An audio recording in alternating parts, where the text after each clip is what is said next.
Hey, welcome back everybody. It's really good to see you. Today we're going to talk about a couple things that you can do to help keeping you from getting lost, and some tips that you can use if you find yourself in a place where you might be lost or feel that you're lost or just don't know what to do. We're going to talk about those. Hey, and as we get going, if you enjoy the content of the video, make sure you hit the like and the subscribe button so you can stay up to date. Hey, because look, check this out. You know, people get lost all the time. They get lost out on the West Coast, the East Coast, overseas, right? We just had a couple in Hawaii that got lost. One was stranded, for a couple days. She ended up surviving. Another one didn't. And several years ago, a lot of times, we think this, I'm too good for this, it'll never happen to me. Several years ago, there was a soldier at an NCO academy down in Texas. And after receiving a really long block of instruction on how to conduct land navigation and actually doing some practical application, during the course, the soldier got lost and ended up dying in a very controlled environment. So if it can happen to somebody like that who's had some institutional knowledge and some practical application in a controlled environment where you have OCs all over the place, it really could. It could happen to anybody if we're not careful. So let's break this down. There's two things that we need to do. We need to plan right and we need to pack right. So when it comes to planning right, we need to make sure that there's somebody who's not going with us that knows where we're starting from, where we're going, and things of this nature, so that if we don't make it back at a certain time, they can get on the phones, try to get in touch with us, they can get in touch with the authorities, whatever the case is. So make sure that if you need to, give them a map, give them some GPS coordinates, things of this nature, so that they know where you're at and where you're going, even if it's only a day hike. So the other thing that we want to do is we want to actually plan our route, right? We're talking about planning right, so we need to plan our route. Where are we going to start from? Where's our starting point? What are some benchmarks along the way? We're looking at a map, and we're looking at some major terrain features, whether they're natural or man-made. What are some of the things that we're going to encounter along the way, so we can kind of use those as benchmarks to help keep us going in the right direction. You also want to make sure that you have what's called a panic azimuth.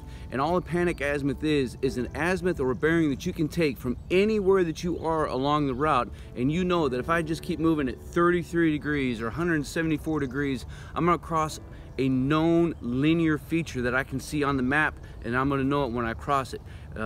Something like this could be a creek, it could be a road, could be a boundary, could be a rail line, whatever the case is, power transmission lines. You know that if I just keep moving in this direction, I'm going to find that, and once I find that point, I can figure out where I'm at on the map and figure out what to go from there. And so if you're planning a hike and you're on a trail, man, don't leave the trail. Don't venture off. Stay on the route and the course that you set, and don't venture off trying to get too adventurous. And so when it comes to planning, obviously we want to plan what we need to pack, so we need to pack right. We want to take all the things that we need for that hike, and we also need to make sure we can take care of some bare essentials. Things like food, fire, water, shelter, some first aid. We want to make sure that we take all these things with us, again, even if it's only a short day hike, because you never know what's going to happen. Maybe you fall down and sprain an ankle, maybe you fracture an arm or a leg, and now you're stranded and you're stuck and you don't know what to do. You need to be able to take care of yourself, take care of your body, take care of the people around you, so that you can regather yourself and keep moving. Hey, and if you're a GPS guy, make sure you check your batteries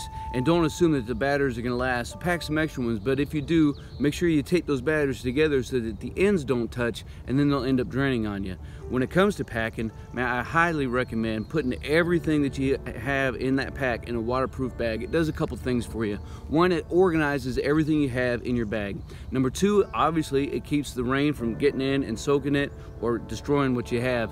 And the last one, and something that we don't think about very often, is it will make your pack float. And having a floating pack, if you have to cross some water, is a nice thing to have. And then, so as you're moving through, you want to kind of take stock at all the things that you're seeing. You looked at some of these major features when you were planning your route, and you're looking at your map, all the things that you're going to see along the way, mountain crest, spurs, valleys, whatever it is. As you're going through, take stock of it. Most of us carry a phone or a camera, so take some pictures along the way. Not only is that going to serve as a memory for you down the road in the future, but should you get lost, it can serve as a benchmark to work your way back to where you started from, right? So God forbid, let's say you're moving down a trail or out through the wild, and you find yourself in a place where you just don't know where you are. There's a few things that we need to do now, and the first one is to stop.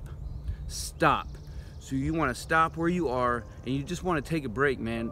calm down, because the number one mistake that people make when they feel that they're lost is they go into panic mode and they start moving. But what they don't often realize is that they start moving in circles and they're not actually going anywhere, or they start moving in the wrong direction. So just stop and recenter and regroup yourself. Slow your thinking down and just recenter yourself. Take a knee, take a sit down, have a short meal, a snack, drink some water, and now you can start to think. So now you can start to orient yourself, figure out what your bearings are, which way is north, south, east, west. Pull out your map. Please take a map and a compass with you, because batteries don't last. And orient yourself. Look at those major terrain features that you can see on a map that you can identify out in the world around you, and try to figure out as close as you can where you are on your map.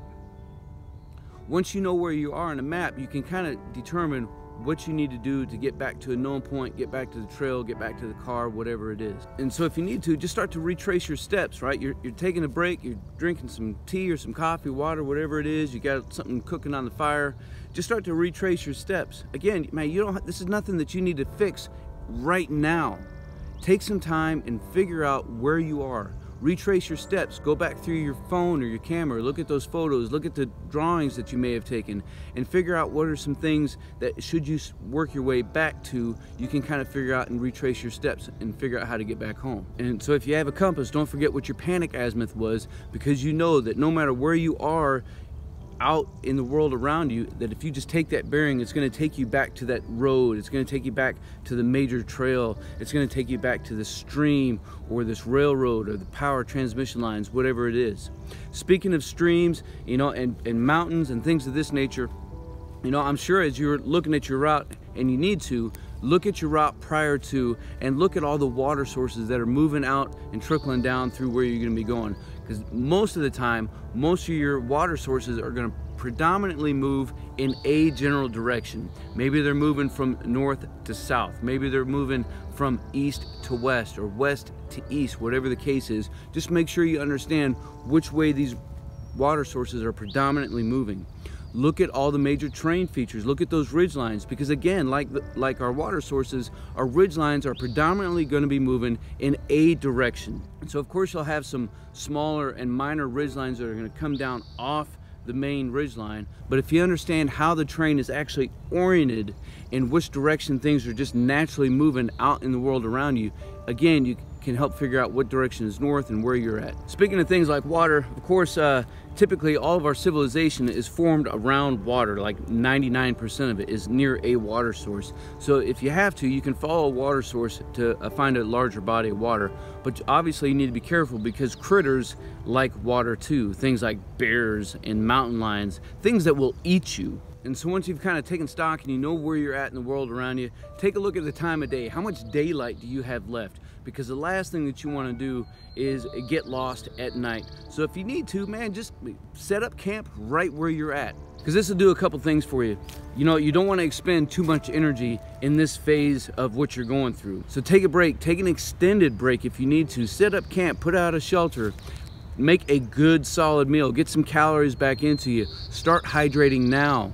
The other thing that does for us as we're staying busy is it helps reduce our anxiety, again, because that's the number one thing that gets people once they're lost. It's the anxiety, it's the panic attack that they're having of, oh my God, I'm gonna die out here alone.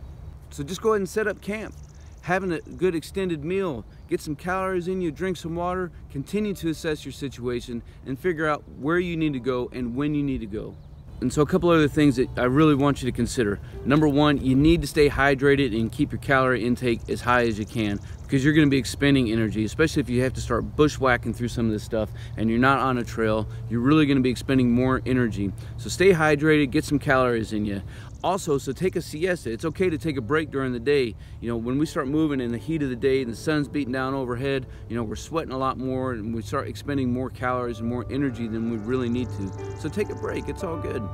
Fix the small things while they are still small things. Maybe it's a scratch on your arm. Maybe it's something that's busted on your pack. You know, fix these areas now before they become too large. The last thing you want is your pack to completely fall apart and you're not able to take what's with you. You don't want a small cut to turn into an infection, which can end up hurting you down the road and getting you sick. And of course, you know, brush up on some basic survival skills of things like how to make fire, how to purify water, how to set up camp, some basic knots. All of these things will really help you should you find yourself in this kind of position or predicament, so that you know that you have the wherewithal, the knowledge, and the experience to get back home. Hey, and if you like the content of the video, hit that like and the subscribe button, hit that notification bell so you can stay up to date. Most importantly though, maybe you have a comment, an observation, something that you want to add in the conversation. Leave a comment down below so we can keep the conversation rolling. And as always, we'll see you.